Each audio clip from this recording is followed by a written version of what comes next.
Good morning. Did you know that whatever you repress emotionally, your body will eventually tell you? The body keeps score.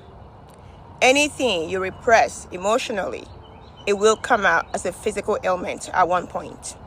Here's how your body is screaming at you somatically. Let's do it. On tight shoulders, especially if you have nuts, I get them right here. If your shoulders are locked, knotted, and constantly in pain, ask yourself, who taught you that everything was your responsibility? This is a wound that's especially common in eldest daughters. I would say eldest daughters of immigrant household. My neurologist, Dr. Patel, named this the wound of an overfunctioner. You're most likely the kind of person that does free therapy for everybody. Everyone needs you, but no one ever checks up on you. And it will come out as frozen shoulders, frozen neck, and also tension headaches. Number 2, chronic hip pain and stiffness. The hips are the body's emotional storage unit, especially if you have unprocessed trauma,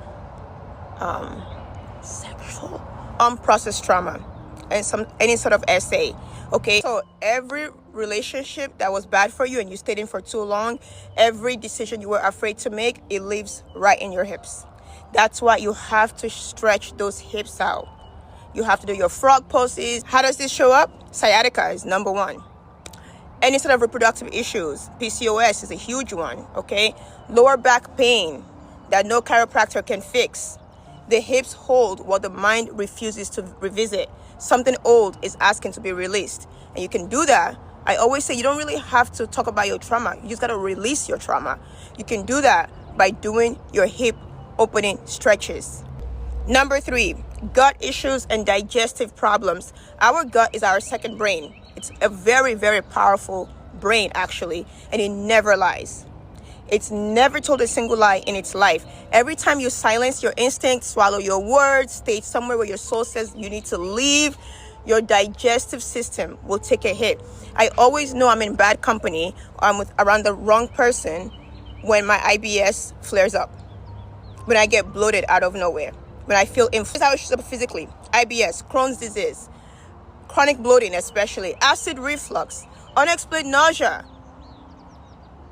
But your doctor says, oh, it's just stress related. It's not. Our gut doesn't just digest food. It digests our whole life. You have to let that trauma pass through. Number 4 is the one that shows up the most when you guys reach out to me, link in bio, is throat tightness and neck pain. And this is especially common in middle-aged women that I speak to. This happens when you stop speaking your truth and your throat remembers. We have a throat chakra right here. So every time you edit a sentence, every apology you didn't owe, every rage you swallowed to keep the peace in the body, that shows up as thyroid disorders. It could be hypo or hyperthyroidism, chronic throat infection. If you're always getting some kind of sickness here, laryngitis especially, neck pain that radiates into the jaw, TMJ. The throat chakra, it governs our expression. When you silence yourself along, especially people pleasers, always have some kind of throat issues. Okay, the body will start silencing itself too when you silence yourself. Open up that throat chakra today. Confront someone today. Speak up for yourself. Place that's also very common with you guys that come to me is chest tightness and heart palpitations. Grief lives in the chest.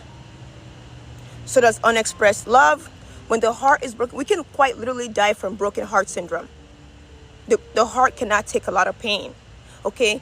When your heart is broken and you're closed up or you're armored against further pain, the body responds. In the body, this shows up as panic attacks, especially. AFib. If you have AFib, your heart is begging you to open up, okay?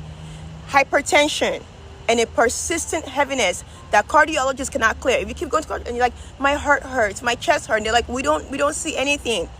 Ask yourself, what are you holding there? What happened to you? Did you lose someone and you haven't mourned properly?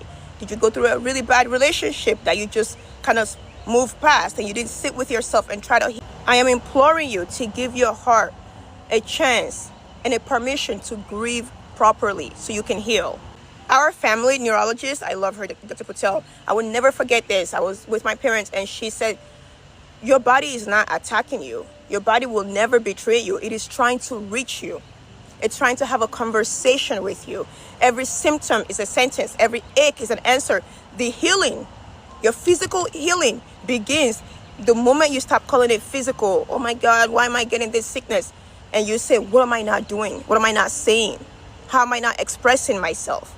Take it somatically. If you want me to break down more body parts, write somatic below and I will. And if you have a particular body part that you want me to address, write it in the comment section. I will answer it. And if you need me, my coaching, link in bio. I believe in you and I pray you always believe in yourself. Now, please